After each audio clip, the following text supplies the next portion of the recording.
Hello and welcome to Sri sports.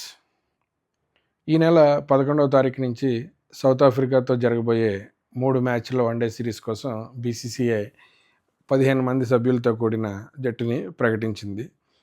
Captain Shubman Gill last series south ఆఫ్రికాతో ఆడిన సిరీస్లో ఇంజరీ వల్ల అతను దూరంగా ఉన్నాడు ఆ సిరీస్కి. అలాగే వైస్ కెప్టెన్ శ్రేయాస్ అయ్యర్ ఆస్ట్రేలియాతో సిరీస్లో గాయపడడం వల్ల అతను కూడా ఆ సిరీస్కి దూరంగా ఉన్నాడు. సో వాళ్ళిద్దరూ కంబ్యాక్ చేస్తున్నారు. అలాగే లాస్ట్ 2 సిరీస్ల నుంచి ఇండియా వన్డే జట్టులో చోటు కోల్పోయిన మొహమ్మద్ సిరాజ్ కూడా ఈ సిరీస్తో కంబ్యాక్ చేస్తున్నాడు. ఇక లాస్ట్ సౌత్ ఆఫ్రికాతో ఆడిన సిరీస్ నుంచి దూరమైన ముగ్గురు ఆటగాళ్ళు ఎవరంటే రుతురాజ్ గైక్వాడ్, తిలక్ వర్మ అండ్ ధ్రువ్ జురెల్. సో అన్ఫార్చునేట్గా రుతురాజ్ గైక్వాడ్ బాగా పర్ఫామ్ చేసినప్పటికీ కూడా అతను శ్రేయాస్ అయ్యర్ కోసం ఆ ప్లేస్ని వికెట్ చేయవలసి వచ్చింది. అలాగే శుభ్మన్ గిల్ రావడం వల్ల యశస్వి జైస్వాల్కి 11లో ప్లేస్ దొరికే అవకాశం చాలా కష్టం. ఇక ధ్రువ్ జురెల్ బ్యాకప్ బ్యాట్స్మెన్గా ఆడాడు. సో ఇప్పుడు ఇద్దరు బ్యాట్స్మెన్లు వచ్చారు కాబట్టి ఇప్పుడు అతన్ని సైడ్ లైన్ చేసినట్టుగా ఉంది. ఈ స్క్వాడ్ ఒకసారి ఎలా ఉందో చూద్దాం. శుభ్మన్ గిల్ కెప్టెన్గా ఉంటాడు, వైస్ కెప్టెన్గా శ్రేయాస్ అయ్యర్. బట్ వాళ్ళు అనౌన్స్ చేసింది ఏంటంటే సబ్జెక్ట్ టు హిజ్ ఫిట్నెస్ అని. మనం హోప్ చేద్దాం, మనం ప్రే చేద్దాం అతను ఆ సిరీస్కి వెళ్ళా రెడీగా ఉండి మ్యాచ్లు ఆడతాడని. ఆ తర్వాత Rohit Sharma, Virat Kohli, Yashasvi Jaiswal, KL Rahul and Rishabh Pant wicket కీపర్స్గా ఉంటారు. ఇక ఆల్రౌండర్స్ కోటాలో నితీష్ కుమార్ రెడ్డి, వాషింగ్టన్ సుందర్ అండ్ రవీంద్ర జడేజా ఉంటారు. బౌలింగ్ డిపార్ట్మెంట్కి వస్తే కుల్దీప్ యాదవ్, అలాగే మొహమ్మద్ సిరాజ్, ప్రసిద్ కృష్ణ, హర్షదీప్ సింగ్ అండ్ హర్షిత్ రాణా ఆడతారు. సో ఇది 15 మెంబర్స్ స్క్వాడ్. సో ఇందులో మనం ముఖ్యంగా చెప్పుకోవాల్సింది ఏంటంటే return of captain and vice captain. Shubman Gill రీసెంట్గా తన T20 ఫామ్ వల్ల అతను స్థానం కోల్పోయాడు T20లో.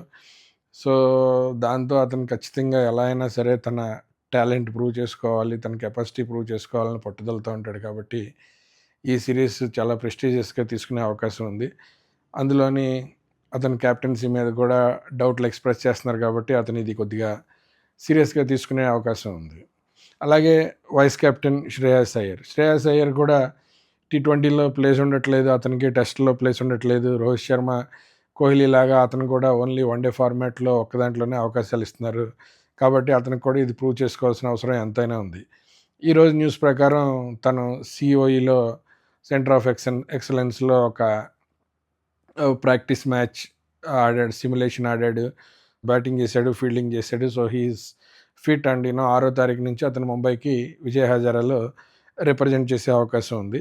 సో 11వ తారీఖు ఈ సిరీస్ స్టార్ట్ అయ్యేసరికి అతను పూర్తిగా ఫిట్ అయ్యి అందుబాటులో ఉండే అవకాశం చాలా వరకు ఉంది. సో అలాగే మొహమ్మద్ సిరాజ్ ఆల్మోస్ట్ లాస్ట్ 2 సిరీస్ల నుంచి అతన్ని వన్డేలో సెలెక్ట్ చేయట్లేదు. కానీ మనందరికీ తెలుసు వన్డేలో చాలా one of the best bowlers Mohammed Siraj. ఎందుకనో సిరాజ్ని పక్కన పెట్టారు లాస్ట్ 2 సిరీస్ల నుంచి. బహుశా సెలెక్టర్లు, కోచ్ వాళ్ళు చేసిన తప్పుల నుంచి తెలుసుకున్నట్టున్నారు. వాళ్ళు ఎక్స్ట్రా ఫ్యాన్సీ టీం కోసం పట్టుదలకి అటు ఇటు వెళ్లకుండా వాళ్ళు చాలా సేఫ్ టీంని సెలెక్ట్ చేశారు. దాంట్లో భాగంగానే మొహమ్మద్ సిరాజ్ కూడా ఈ టీంలోకి తీసుకున్నారు. ఒకటి డిసప్పాయింట్మెంట్ ఏంటంటే మొహమ్మద్ షామీని ఇంకా ఇగ్నోర్ చేయటం. మొహమ్మద్ షామీ లాంటి ఎక్స్పీరియన్స్ బౌలరు బుమ్రా లేనప్పుడు టీంకి ఎంతైనా అవసరం. మొహమ్మద్ షామీ ఎన్నో అచీవ్మెంట్స్ ఇచ్చాడు మనకి ఇండియా టీంకి. సో అతన్ని అలా ఈజీగా సైడ్ లైన్ చేసేయటం అనేది చాలా అసలు అర్థం కాని విషయం. ఎందుకు అలా వీళ్ళు సెలెక్టర్స్ మొహమ్మద్ షామీని ఎందుకు అట్లా నెగ్లెక్ట్ చేస్తున్నారు, ఎందుకు ఇగ్నోర్ చేస్తున్నారు అని.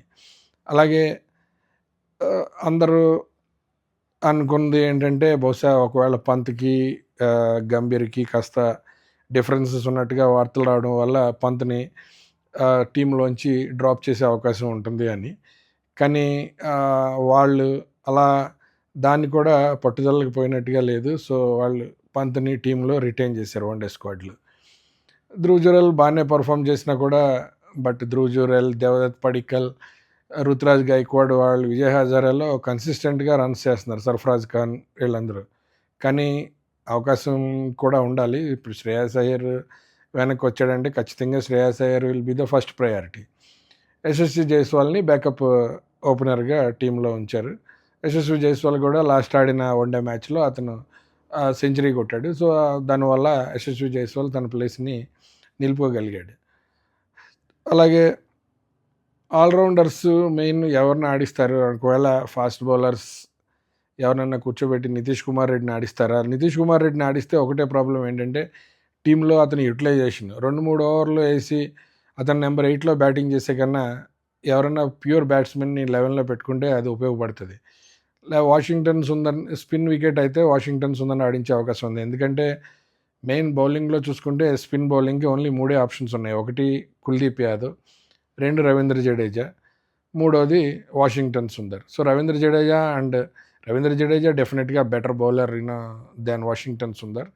మనం ప్యూర్ ఆల్రౌండర్ కింద కన్సిడర్ చేయొచ్చు. అలాగే వాషింగ్టన్ సుందర్ని కూడా పూర్తిగా యూటిలైజ్ చేసుకోవట్లేదు. ఈ సిరీస్లో అతను కూడా పూర్తిగా యూటిలైజ్ చేసుకుని అవకాశం ఉందేమో చూడాలి. ఒకవేళ వాళ్ళు ఇద్దరే ఫాస్ట్ బౌలర్లతో వెళ్ళే అవకాశం ఉంటే కనుక నితీష్ కుమార్ రెడ్డిని ఆల్రౌండర్ కోటాలో ఆడించి తన చేత కొన్ని ఓవర్లు వేయించే అవకాశం ఉంటుంది.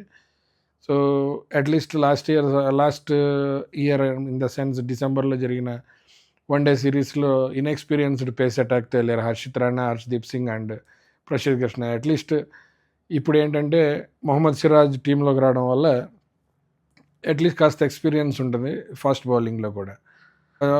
నా ఒపీనియన్ అయితే ఈ స్క్వాడ్లో ఏమీ కంప్లైంట్స్ లేవు అపార్ట్ ఫ్రమ్ మొహమ్మద్ షమి. నా ఉద్దేశంలో అయితే మొహమ్మద్ షమి ప్రసిద్ధ్ కృష్ణ ప్లేస్లో తీసుకుని ఉంటే బాగుండేది, ఇంకా టీం స్ట్రాంగ్గా ఉండేది. బట్ ప్రసిద్ధ్ కృష్ణ లాస్ట్ వన్డేలో డీసెంట్గా బౌలింగ్ చేశాడు కాబట్టి బహుశా అతన్ని రిటైన్ చేసి ఉంటారు. కానీ జనరల్గా చూసుకుంటే ఈ టీములో పెద్దగా కంప్లైంట్ చేయడానికి ఏమీ లేదు. ఈ వీడియో పైన మీ అభిప్రాయం ఏంటో తెలియచేయండి. అలాగే ఈ ఛానల్ని కనుక సబ్స్క్రైబ్ చేసుకోకపోతే దయచేసి సబ్స్క్రైబ్ చేసుకోండి. అలాగే ఈ వీడియో కనుక మీకు నచ్చినట్టయితే లైక్ చేయండి, షేర్ చేయండి. Thank you for watching.